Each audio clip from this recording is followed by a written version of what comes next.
राधे आप सभी को। ठाकुर जी के इस कंचन राधे मोहन चैनल में आपका बहुत बहुत स्वागत है।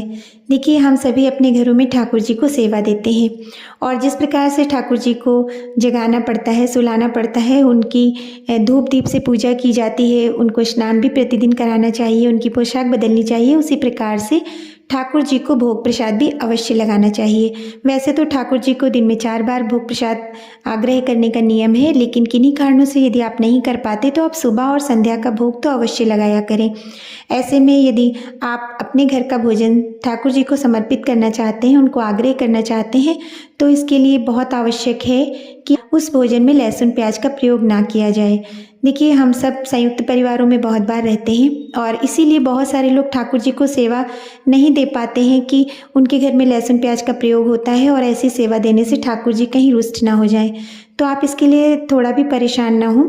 आप जो भी भोजन बनाएं उसमें ठाकुर जी के लिए पहले अलग भोजन निकाल दें, और यदि आप प्रातःकाल भोजन नहीं बना सकते ठाकुर जी के लिए तो आप इस प्रकार से कुछ ऐसा व्यवस्था रखें जिनसे आप अपने ठाकुर जी की प्रातः सेवा दे सकें।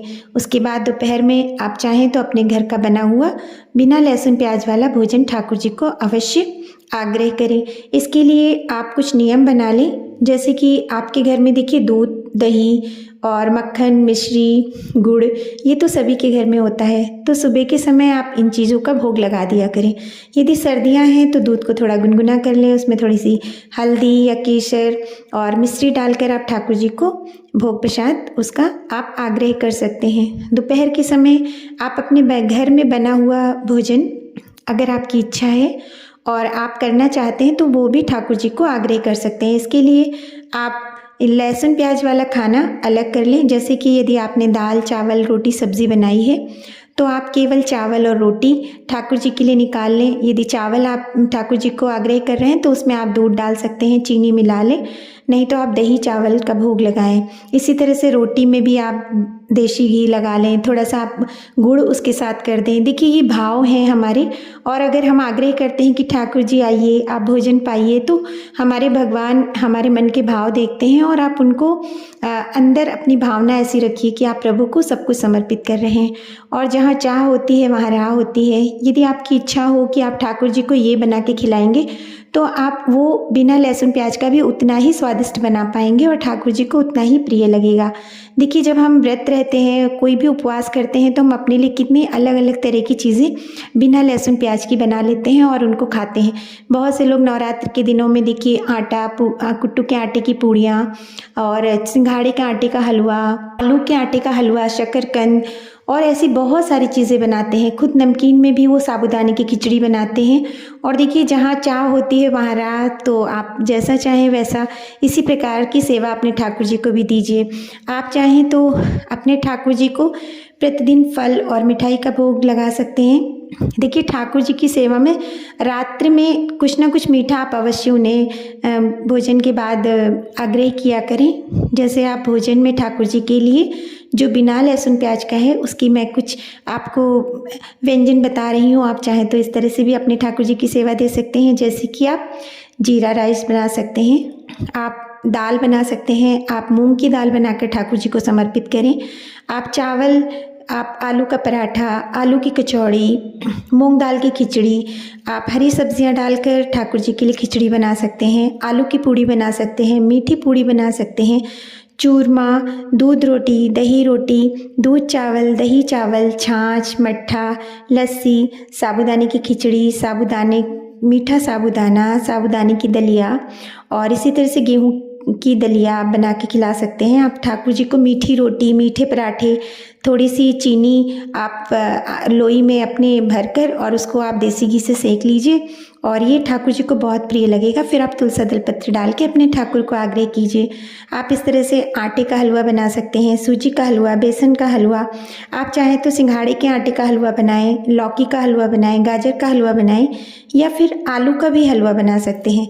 इस तरह से आप प्रातःकाल ठाकुर जी को दूध, गुड़, इस तरह की चीज़ आग्रह करें और संध्या समय आप अपने घर में ड्राई फ्रूट्स को चीनी में मिलाकर पाक के रख सकते हैं, मिश्री रख सकते सकते हैं। आप कुछ सूखा इस प्रकार से मेवा रख सकते हैं जिसको अपने ठाकुर जी को आप भोग प्रसाद के रूप में लगा सकते हैं।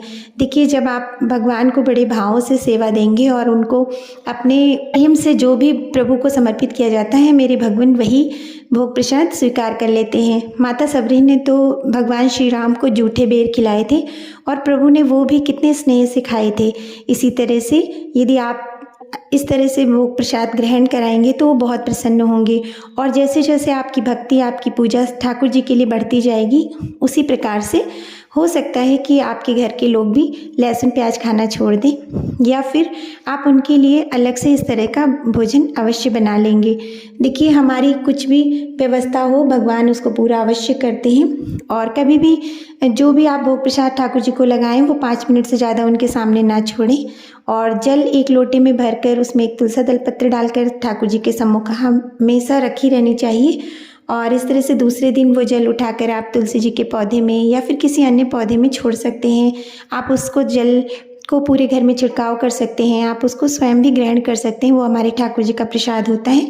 और जब भी ठाकुर जी को आप भोजन का भोग प्रसाद लगाएं तो उसको पूरे खाने में ना मिलाएं, क्योंकि हो सकता है उसमें आपने लहसुन प्याज डाला हो। अगर बिना लहसुन प्याज का खाना है तो उसमें आप मिला सकते हैं और सभी लोग उसको ग्रहण करें। बस उस भोजन को फिर जूठा नहीं छोड़ना चाहिए। इस तरह से आप अपने ठाकुर जी की सेवा कीजिए। हो सकता है आपके परिवार के अन्य सदस्य लहसुन प्याज छोड़ने को तैयार ना हो, तो आप अपने मन को दुखी ना कीजिए।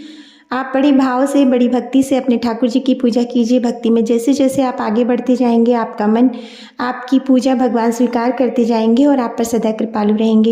यदि आपको मेरे द्वारा दी गई जानकारी में कुछ भी अच्छा लगा हो तो कृपया लाइक शेयर सब्सक्राइब जरूर कीजिए। भगवान श्री कृष्ण की कृपा आप पर सदा बनी रहे, आपकी भक्ति सदा बढ़ती रहे। राधे राधे।